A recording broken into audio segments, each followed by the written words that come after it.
Mrs. Fish, and welcome to Mrs. Fish's Classroom. Today, I'm going to be teaching you another strategy to help you with your English language learners in your classroom. We're going to be talking about communication today. The power of communication and why communication with English language learners can be so complex and challenging. Don't worry, I'll help you. All right, let's dive in.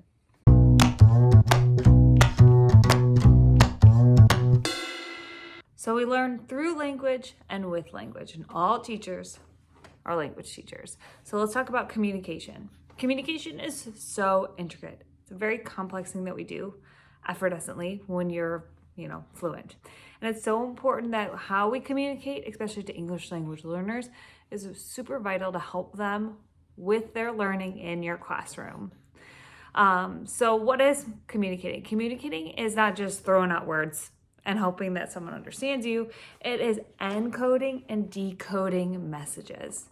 And there are a couple layers to that. So you have to think about your register, your tenor, your body language, and pragmatics of communication. So let's break down those elements to help you have the best strategies to teach your English language learners in your classroom.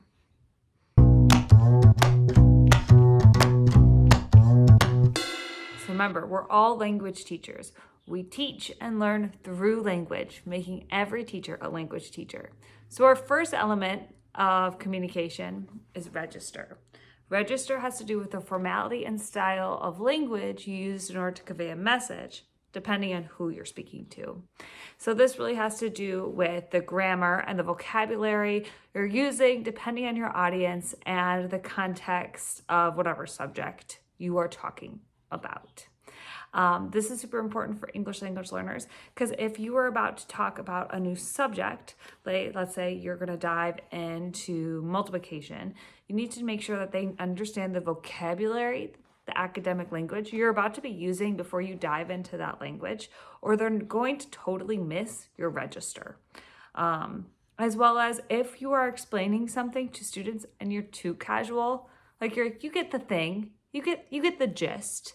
We're going to do that thing now. You need to use specific words for them to understand because they don't know what the thing is. I could think of a time I was with my fourth graders and I just finished giving them a whole bunch of directions. And then I looked at them and I said, "You guys get the gist, right?" They're like, "What does gist mean?" They didn't understand that word I used, and in that point, they totally forgot about all of my directions because they're so hung up on this word gist, when really that wasn't the correct register or word I should have been using with my students. That's more of like a word I could use with my friends. So it wasn't the correct audience. So you really have to think about what is the audience? Who am I speaking to? How do I best convey my message through the words that I choose to use in order to help my students encode and decode whatever I'm trying to teach them.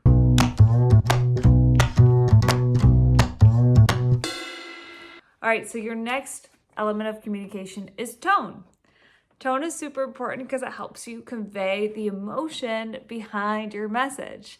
It's really depending on the relationship between the listener and the speaker. So my tone is going to be very different if I'm speaking to a friend or a family member, or if I'm speaking to colleagues, a professor, or students. My tone is going to be extremely different. So tone is super important for English language learners because your tone and how you choose to convey that message will help them understand the language in your room of whatever you're trying to help them teach. And that's the goal, is to have them encode and decode messages to learn, because we learn through and with language. So if my tone's really quiet and they can't hear you, well, they're not learning. If your tone is really monotone and they can't decipher which is the most important words they need to be catching onto, you're going to be missing your English language learners and the point of your lesson.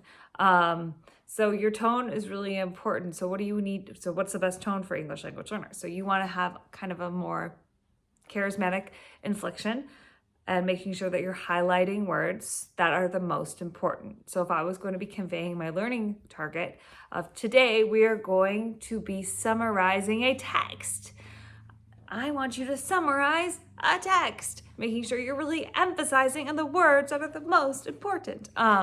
Also slowing down your register and your tone so that they understand what you're saying, but not to like a deafening, boring slowness. So tone really has to do with the emotion of which you convey a message behind the words, and it has to do with the volume, and it really depends on the audience of who you're speaking to.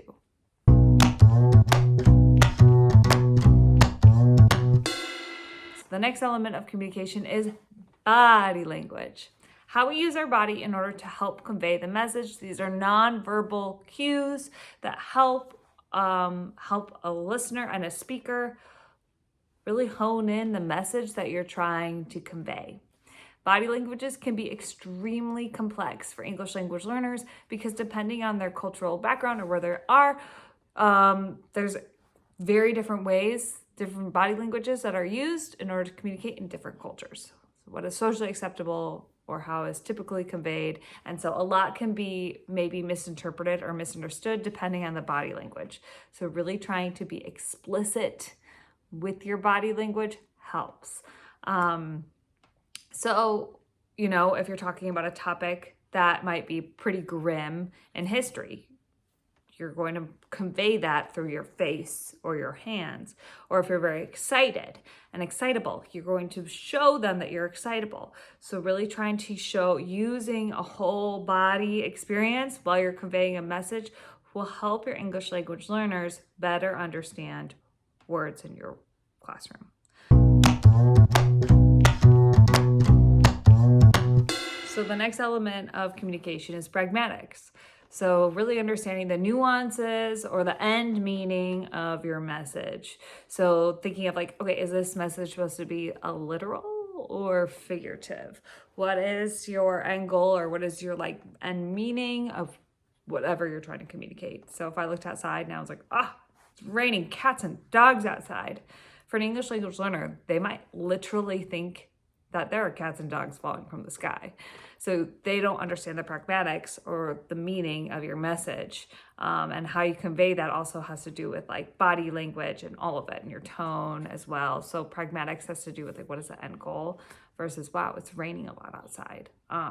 So being more mindful of those nuances that you might be sharing in your classroom that can either really help an English language learner understand a meaning or really hinder them from understanding a meaning.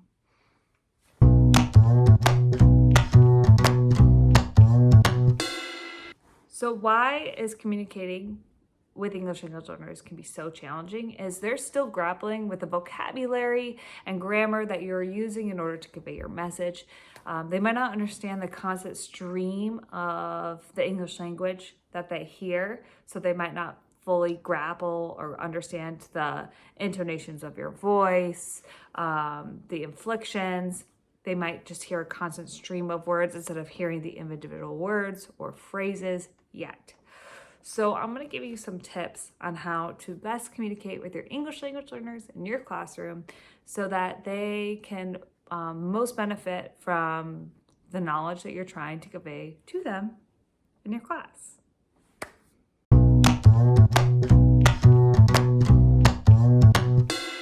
4 quick tips to help you communicate better with students in your classroom. Number 1, chunk up your speech. Give time for pause and chunk up phrases or words and emphasize on really important words to help your English language learners. 2, model and frame. Model how you want them to speak and respond. Give sentence frames to help them better respond and understand. 3, your body language. How you convey a message matters. Think of how your body language is speaking while you're trying to convey a message to your English language learners. And 4, phonemic awareness. There's so many homophones and confusing words in the English language.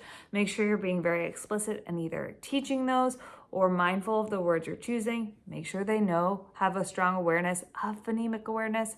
Give them reinforcements, feedback, and opportunities to practice. So those are some 4 quick tips. So that was a quick overview of the layers and elements of communication. So you need to think about your register, your tone, your body language, and your pragmatics. Okay, I hope this was helpful and helpful for you in your classroom. My name is Mrs. Fish, and this is Mrs. Fish's School. Don't forget to like, subscribe, do all the cool things that come with the video. If you want any more tips and tricks, check out my other videos or hit up my Teachers Pay Teachers. Awesome. Have a great day. I know you're going to do a fabulous job at communicating. Until next time.